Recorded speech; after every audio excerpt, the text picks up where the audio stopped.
안녕하세요, 전퍼입니다. 이번 영상에서는 80년대를 대표했던 추억의 라이벌 영화를 골라봤습니다. 형사물, 복싱, 퇴역군인, 로맨스, 공포, 댄스, 그리고 SF 어드벤처 등 박스 오피스를 달궜던 다양한 소재의 영화들이 참 많았습니다. 냉전을 배경으로 80년대 미국에서는 로널드 레이건 행정부의 강한 미국에 부응하고 전세계 힘을 과시한다는 미국의 패권주의에 충격이 되어버렸다는 오해를 많은 영화들이 받기도 했었는데요.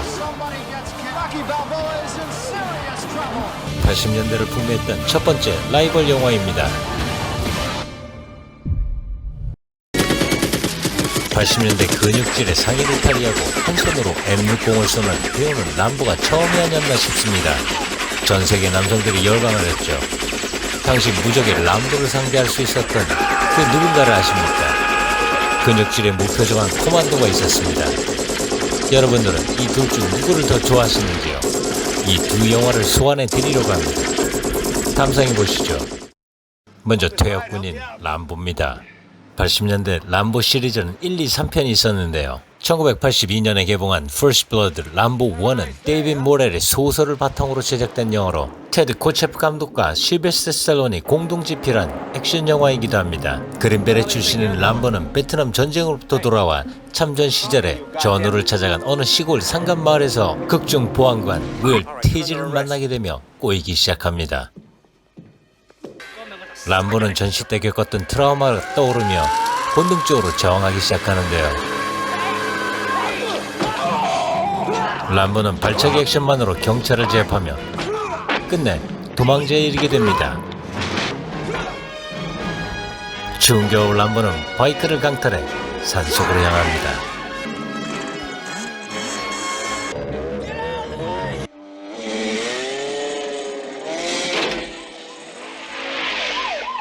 경찰들은 람보를 잡기 위해 헬기까지 동원하게 이릅니다. 실베스터 스탈론이 직접 절벽에서 뛰어내리는 장면을 연기하다가 다쳤다는 이야기도 있습니다. 람보는 야전 경험을 살려 무기도 없이 경찰과 대응을 하다가 급기야 람보를 대적하기 위해 군대가 투입되고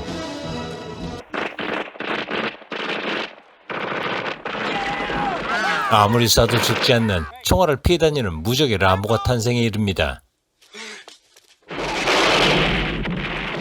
마지막 씬에서는 대령이 직접 람보를 설득하게 이르는데요. 이 설득 과정에서 이 영화의 속편을 암시하게 됩니다. 당초 원작에서는 람보가 자살하는 장면이었다고 합니다. 한번 살펴보시죠. 조금 연기가 어색한 것 같기도 합니다. 이처럼 자살을 하는 장면으로 엔딩이 계획됐으나 실베스터 스탈론이 람보에 대한 애착으로 투항하며 감옥살이하는 스토리로 엔딩이 바뀌게 됐다고 합니다. 여러분들이 알고 있는 람보의 엔딩입니다. 영어인지 무슨 말인지 알아듣기 매우 어려운 실베스터 스탈론만의 웅얼웅얼거리는 대사 속에서 참전 용사들이 겪은 전쟁, 후유증, 트라우마, 연민과 감동을 주게 됩니다. 이렇게 엔딩이 바뀌며 람보는 대령의 만류로 투항하는 장면으로 마무리가 되며 퇴역군인의 연민과 감동을 주게 됩니다. 람보 1은 박스 오피스에서 중박 정도의 흥행에 성공하게 되고 1985년 중국에서 개봉한 최초의 할리우드 블록버스터이기도 했다고 합니다. 냉전 시대였던 80년대 람보는 레이건 행정부의 강한 미국에 부응하는 스토리에 레이건 행정부의 충견이 되어버렸다는 오해를 받으며 파트 2를 이어갑니다. 할리우드는 람보 1으로 중박을 한번 맛보고 실베스터 스탈론과 제임스 카메론이 각본을 쓰며 85년 파트 2를 제작하는데요. 전편에서 소동을 벌여 징역 10년을 선고받고 채석장에서 강제 노역을 하고 있는 람보에게 베트남의 침투에 억류된 포로에 대한 정보를 구해오면 대통령 특사로 풀어주겠다는 조건으로 트라우만 대령이 찾아와 제안을 합니다.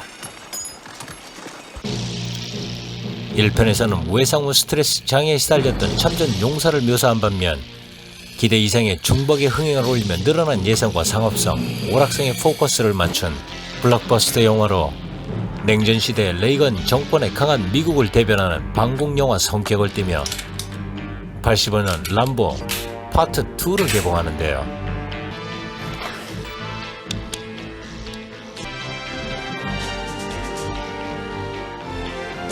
람보는 태국을 거쳐 베트남에 침투해 억류된 미군 포로를 구출해 탈출하기에 이릅니다. 그러나 CIA 태국 담당자였던 머독은 람보와 구출된 포로를 송환하지 않고 작전 중단 지시를 합니다.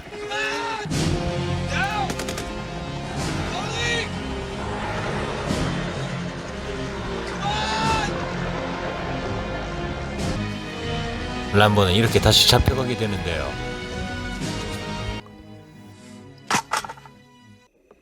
생포된 람보는 북베트남군의 동맹군인 소련군에게 고문을 당하던 중 머독에게 연락을 취하며 한마디 합니다.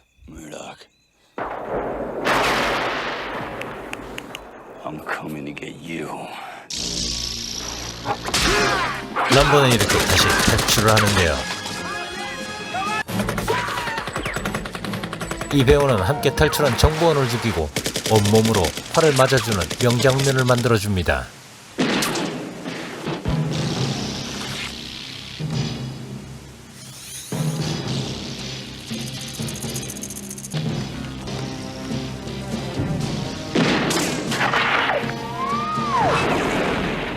이번엔 헬기를 탈취하는데요. 한 놈, 두 놈,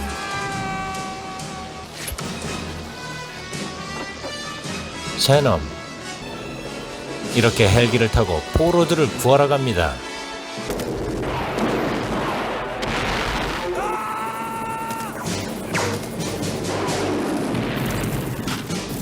뚜껑이 열린 람보는 닥치는 대로 부수며 포로들을 구하는데요. 그러나 더 센 놈이 나타납니다. 영화에선 소련군의 IM-24 헬기는 진짜 헬기가 아니라 SA-332를 개조해서 만들었다고 합니다. 비슷하게 생겼습니다.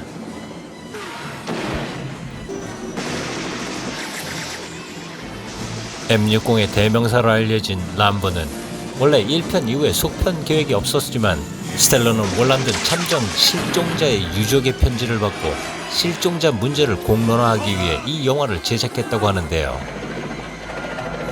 당시 광팬이었던 레이건은 연설문에서 여러 차례 람보를 인용했을 정도였고 감세 정책에 대한 의지를 람보 정신을 통해 강조하기도 하고 미국 민항기 납치 사건 때에는 어젯밤 람보를 보고 다음에 이런 일이 생기면 어떻게 해야 할지 알겠다라고 하며 람보 같은 특수부대를 보내서 테러리스트를 소탕해야겠다라고 말할 정도였다고 합니다.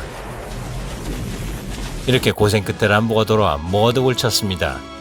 이 장면으로 총알 한 줄을 다 쏘며 M60 기관총이 람보의 심볼이 됩니다. 람보2는 시리즈 중에서 가장 대박을 친 작품으로 미국에서만 제작비의 7배가 넘는 1억 5천만 달러의 흥행을 거두게 되고 해외 흥행에도 성공해 전 세계에서 3억 달러에 달하는 대흥행을 거두게 됩니다. 분노를 산 머독에게 위협을 가하지만 임무 완료를 보고합니다. 람보는 자신을 비롯한 파병군들이 원하는 것은 우리가 나라를 사랑하는 만큼 나라도 우리를 사랑해주는 것이라고 마지막 말을 남기며 초대박 흥행을 몰아갑니다. 엔딩 노래로 Peace in Our Life는 친동생 프랭크 스텔론이 부른 노래라고 합니다. 닮긴 닮았네요. 자, 그럼 80년대 그때 그 시절 이 영화를 본 모든 분들은 궁금했을 겁니다. 둘이 싸우면 누가 이길까를. 향후 함께 출연한 영화도 있긴 합니다만 80년대 가장 뜨거웠던 라이벌이기도 했습니다. 람보의 흥행으로 이때부터 라이벌 구도를 만들어가는데요. 한 손으로 들고 쏘는 M60. 극중 람보의 이름은 존 램보, 코만도의 이름은 존 매트릭스였습니다. 극중 인물 이름이 둘 다 같은 존입니다. 그린베리였던 람보, 델타포스였던 코만도. 전투를 위해 준비하는 장면도 람보의 흥얼거렸던 대사 대신 바보스러운 대사를 구사하는 코만도. 서로 대비되면서도 비슷한 근육질의 태역군인의 에피소드로 전개되는데요. 할리우드는 이렇게 람보의 대항마 코만도를 만들어냅니다. 할리우드 공식처럼 이 영화도 평화롭게 시작하지만 악당이 평화를 깨면 응징하는 그런 영화 중에 하나였습니다. 극중 델타 포스를 투약한 딸바보 존 매트릭스는 딸 제니와 해피한 하루를 보내는 장면으로 시작하는데요. 그러나 이전 부대원의 의문의 죽음을 조안에게 알리며 조심하라고 커비 대령이 찾아오는데요. 군복무 시절 직속 상관이 등장하는 설정도 람보와 같습니다. 악당들은 매트릭스가 살고 있는 곳을 아는 대령이 찾아오게 하기 위해서 전 부대원을 죽인 것이었고, 매트릭스에게 살인 청구를 하기 위해 잭받침으로 알게 되었던 제니를 납치하게 이릅니다. 이렇게 매트릭스는 제니를 구하기 위해 청구 살인을 하러 비행기에 오르지만 악당 한 명을 해치우고 비행기 랜딩하기 전에 딸을 구하기 위해 비행기에서 탈출하게 됩니다. 감시하던 또 다른 악당은 이륙하는 비행기를 보고 안심하며 쇼핑몰까지 승무원을 따라가 작업을 거는데요. 쇼핑몰에서 매트릭스를 보게 되고 매트릭스의 존재를 알리려고 도망갑니다. 존 매트릭스는 딸이 잡혀있는 은신처를 알아내기 위해 쫓아다니다가 쇼핑몰에서 근육질 온몸 액션을 보여주기도 하는데요.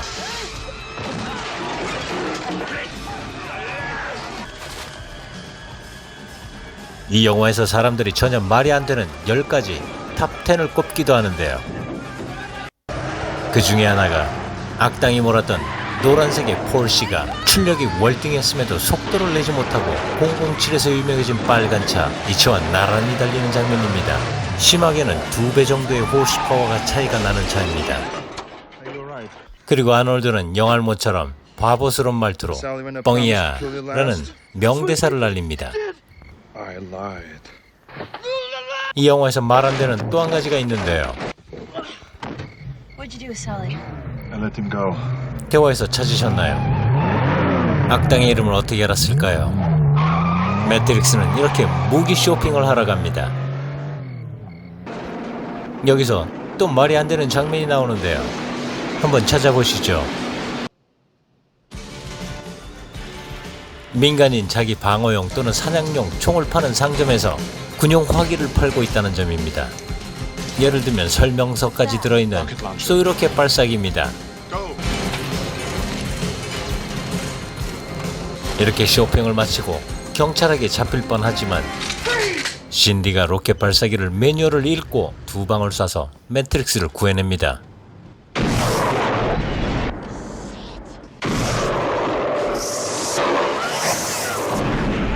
Where did you learn how to do that? I read the instruction. 이제서야 진짜 코만도의 모습을 보여주는데요. 저는 개인적으로 전투를 준비하는 이 장면이 언제쯤 나오나 가장 기대했던 장면입니다. 여러분들은 어떠셨나요? 이렇게 코만도가 완성됩니다.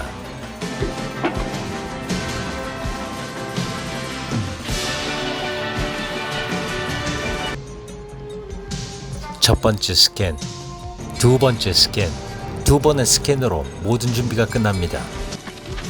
찌르고, 베고, 던지고, 쏘고. 지금부터 영화에 나오는 모든 적군은 다 죽습니다. 감상해보시죠. 이 영화 코만도는 버라이티에서는 대부분의 액션이 유머로 혼합된 람보2보다 우수하다고 평가를 하고 있습니다. LA타임즈는 저예산으로 화려한 스턴트와 총격으로 관객을 즐겁게 해줬던 영화라고 평가를 합니다. 뉴욕타임즈에서는 영화의 3분의 2는 유머와 인간의 손길이 닿지 않은 소란 이런 식으로 평가를 하는데요. 워싱턴 포스트에서는 이 영화가 재밌게 시작해서 황량하게 끝난다고 합니다. 시카고 트리뷴에서는 영화 별 4개 중에 2개를 줬고 슈왈츠네거의 액션 장면을 복수신과 코믹스 같은 웃음으로 연기하지만 액션과 유머가 잘 섞이지 않았다고 합니다. 수리탄 하나가 날라오지만 끄떡없습니다. 찌르고 던지고 또 던지고 찍고 자릅니다. 이 부분은 당시 잔인하다고 삭제된 부분입니다. 람보의 상징인 M60을 들고 람보와 대비되는 장면이 연출됩니다. 무한 총알이 탑재된 M60으로 적을 섬멸하는데요. 나오는 사람들은 모두 죽습니다. 떨어지지 않는 총알.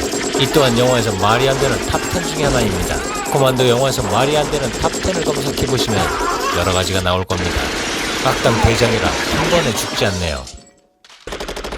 극중 코만도 존 매트릭스는 이 모든 사건을 계획했던 옛 동료 베넷을 마지막으로 응징하고 제니를 구해내는 스토리였습니다. 80년대 라이벌 영화 람보와 코만도였습니다. 어떠셨나요? 다음 라이벌 편도 기대해 주시기 바랍니다. 좋아요, 구독 부탁드리며 점퍼였습니다. 시청 감사합니다.